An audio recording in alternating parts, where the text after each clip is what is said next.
Olá, eu sou o professor Charles Assunção e nesse vídeo nós falaremos sobre ciclo de refrigeração em cascata. Inicialmente eu gostaria de resgatar o conceito de relação de compressão. Relação de compressão nada mais é do que a relação entre a pressão de condensação e a pressão de evaporação, sempre em pressão absoluta, jamais em pressão manométrica. Então pegou a pressão de condensação, dividiu pela de evaporação, essa é a relação de pressão. E existe uma recomendação que já foi comentada em vídeos anteriores, que caso a relação de compressão seja maior do que 9, é recomendável que se utilize a compressão por etapas ou por estágios, multi-estágios de compressão. Esses multi-estágios podem ser feitos num circuito integrado, como já foi visto em vídeos anteriores, mas existe uma outra alternativa que nos possibilita então utilizar fluidos distintos, porque muitas vezes o delta T ou delta P a ser vencido entre a evaporação e a condensação é muito grande, e ainda que se utilize diferentes compressores ou múltiplos estágios, num circuito integrado, sempre o fluido de trabalho é o mesmo. E muitas vezes o fluido pode trabalhar em condições ou em regiões do seu mapa termodinâmico extremamente críticos, o que pode prejudicar o seu desempenho. Então existe o que é chamado de ciclo em cascata, em que nós teremos dois ciclos acoplados, trabalhando conjuntamente, mas são ciclos independentes, nós veremos daqui a pouco, para conseguir vencer essas grandes diferenças de temperatura e ou de pressão. Então o ciclo em cascata, como eu disse, ele é composto por dois ciclos, mas em linhas gerais poderia até ter mais, mas não faz muito sentido. Na prática é basicamente dois ciclos que são independentes. Esses ciclos têm as mesmas propriedades e características dos ciclos já vistos anteriormente. Então vejam aqui que nós temos um ciclo que está representado pelas linhas em preto, e um outro ciclo representado pelas linhas em azul. Qual que é a diferença qual que é a vantagem dessa configuração? A gente consegue vencer, inclusive utilizando fluidos diferentes, variações muito grandes, seja de pressão ou seja de temperatura de evaporação para condensação. Aqui, vamos adotar esse circuito aqui. Aqui está, suponhamos, uma temperatura extremamente baixa, e aqui está a temperatura ambiente para a qual nós rejeitaremos o calor. Se essa diferença é muito grande, a gente pode separar em dois circuitos, de forma que esse ciclo aqui vai ser um ciclo normal, bem comum, igual nós já vimos, esse aqui também. A diferença está exatamente aqui. O condensador do fluido do ciclo de baixa pressão, ele vai trocar calor para o evaporador do ciclo de alta pressão. Então, ao invés do condensador rejeitar calor para o ambiente, ele vai rejeitar calor para um outro ciclo de refrigeração. Por isso, então, a refrigeração ou ciclo em cascata. Um ciclo vai rejeitar calor para o ciclo seguinte. E a carga térmica desse evaporador, então, é exatamente o calor rejeitado por esse condensador. A carga térmica desse evaporador é a carga térmica da câmara frigorífica, do ambiente a ser resfriado. Essa carga térmica, então, vai ser lançada para o evaporador do ciclo seguinte, e esse ciclo, então, vai rejeitar o calor lá no condensador, aí sim, para a atmosfera. Então, essa configuração em que são utilizados dois ciclos, seja de fluidos iguais ou fluidos iguais, eles podem ser utilizados, mas talvez de forma mais simples poderíamos fazer uma compressão em multi-estágios, uma vez que o mesmo fluido de trabalho está sendo utilizado. Então isso limita um pouquinho a variação de temperatura e pressão. Mas se essa variação é muito grande, aí sim a gente pode lançar mão de fluidos diferentes e ter dois circuitos de refrigeração comuns, não muito robustos ou exageradamente robustos, porque a variação de pressão que cada um vai vencer é uma variação de pressão razoável, então vai ser dentro de uma classe normal de relação de compressão, e utilizando fluidos distintos. Vamos ver um exemplo aqui com números. Vamos admitir que nós tivéssemos uma variação de temperatura, uma temperatura de evaporação de menos 70 graus e uma temperatura de rejeição de calor de 25 graus, por exemplo. Suponhamos que o condensador aqui vai trabalhar a água e a água vai estar a 20 graus. Vamos admitir essa diferença de temperatura. Vejam que é uma diferença de temperatura de quase 100 graus Celsius.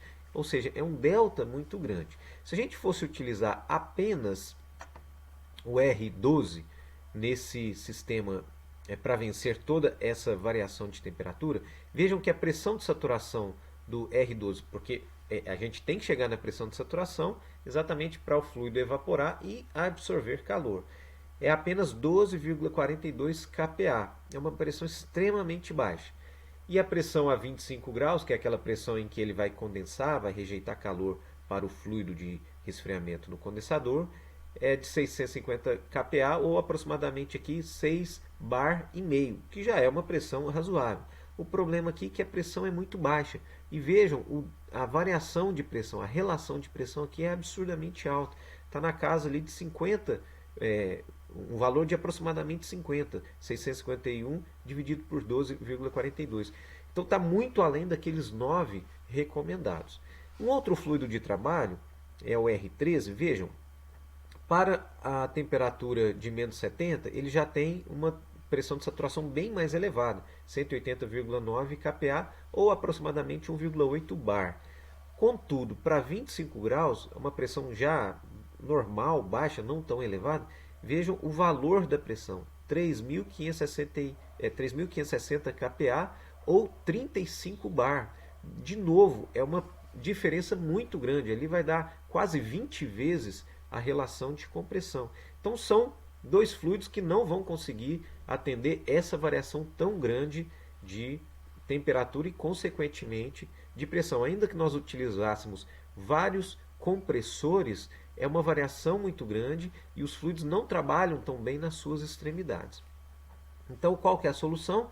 Usar um fluido, um ciclo em cascata, onde o R13 a gente usa para baixas temperaturas, porque na temperatura muito baixa ele já tem uma pressão relativamente boa de trabalho, vamos dizer assim, uma faixa boa, 1,8 bar é uma pressão razoável. Se a gente pensa em pressão manométrica, vai dar quase 1 bar de pressão manométrica, então não é uma pressão extremamente baixa.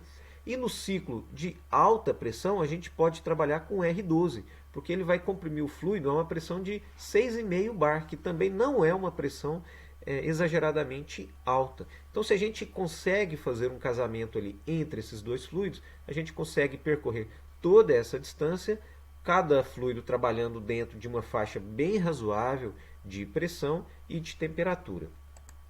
Então, eu simulei aqui alguns valores, não fiz cálculos para ver se é a melhor configuração, mas só para dar um pouquinho de materialidade nesse conceito. Vejam, em azul nós temos o ciclo que vai trabalhar com o R13, que é o ciclo que vai trabalhar lá na baixa temperatura, a menos 70 graus.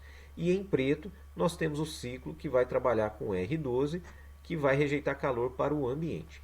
É importante destacar que, inclusive aqui está fora de escala, é impossível no mesmo diagrama nós colocarmos dois ciclos e dois fluidos distintos, porque cada diagrama tem a sua, cada fluido tem o seu diagrama específico. Então eu pus aqui de forma bem qualitativa, então não se preocupe, o 6 aqui, apesar de ser menor do que 9,88, ele está acima, mas é porque aqui eu não estou me preocupando na questão da escala, apenas para representar os dois ciclos numa figura única para a gente poder fazer a comparação e ter uma compreensão mais simplificada. Mas, de novo, essa não é uma representação fiel, porque, evidentemente, cada diagrama termodinâmico só vale para uma substância. A gente não pode representar mais de uma substância no mesmo diagrama. Mas, feita essa ressalva, vejamos, aqui nós temos o ciclo de baixa pressão, então o R13 ele vai trabalhar a menos 70 graus, menos 70 graus ele está com a pressão de 1,81 bar. Simplificando aqui, um ciclo simples, sem preocupar muito aqui se vai dividir ou não, se ele tiver uma temperatura de evaporação de menos 25, a gente precisa comprimi-lo a 9,88 bar. Então veja que a relação 9,88 para 1,8 vai dar menos do que 5, inclusive. Então uma relação bastante razoável, bastante tranquila, sem trabalharmos com pressões excessivamente elevadas. Ora, o condensador ele vai rejeitar para o evaporador, que deve estar a temperatura inferior. Eu considerei aqui um ΔT de apenas 5 graus. Então vejam, o evaporador do ciclo de cima, de alta pressão, está a menos 30. Temperatura inferior à temperatura do condensador. Então o calor desse condensador vai ser transferido para esse evaporador. Esse evaporador a menos 30, que trabalha com R12, está com uma pressão absoluta de aproximadamente 1 bar. Temperatura bem tranquila também. Vai ser comprimido até a temperatura de saturação aqui de 25 graus, que é o que está estabelecido aqui na tabelinha. E a pressão equivalente ou referente a essa temperatura de evaporação, vejam só, é apenas 6,52 bar. Ou seja, uma relação de pressão aqui de 6,5, bastante razoável também, bem menor do que aqueles 9, que é o valor recomendado limite para as relações, para a relação de compressão. Então esse é o ciclo cascata, que acopla dois ciclos independentes entre si, contudo possui um ponto comum de transferência de calor. O condensador do ciclo de baixa pressão transfere calor para o evaporador de alta pressão, percorrendo então uma grande variação de temperatura e de pressão. E para finalizar, só para mostrar aqui como ficaria um esqueminha real aqui de uma refrigeração em cascata, ou também chamado de sistema de refrigeração indireta. Vejam que aqui nós temos compressores, condensador, o reservatório de líquido, dispositivo de expansão e o evaporador. Vejam que o evaporador está dentro de um trocador de calor, ele não está no processo efetivamente a ser refrigerado. Esse evaporador vai receber calor do fluido proveniente do condensador, do compressor. Ora, o equipamento após o compressor no sistema de refrigeração é o condensador. Então vejam que esse trocador de calor ele vai funcionar pelo lado desse fluido de baixa pressão como condensador e pelo lado do fluido de alta pressão como evaporador. Então esse fluido vai condensar e aí esse fluido vai para o seu circuito de refrigeração. Aqui nós temos várias câmaras, cada câmara vai expandir ali uma determinada quantidade de fluido. Aqui nós temos os evaporadores que efetivamente receberão a carga térmica das câmaras frigoríficas. Esse fluido então vai ser direcionado para esse compressor, que vai comprimir. E aqui então a gente tem configurado na parte de baixo o ciclo de baixa pressão e baixa temperatura, e aqui na parte superior o ciclo de alta pressão e alta temperatura.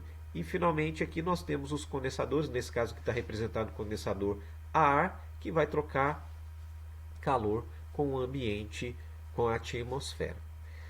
Com esse slide então eu finalizo esse vídeo, que teve como objetivo apresentar o ciclo de refrigeração em cascata ou ciclo de refrigeração indireto.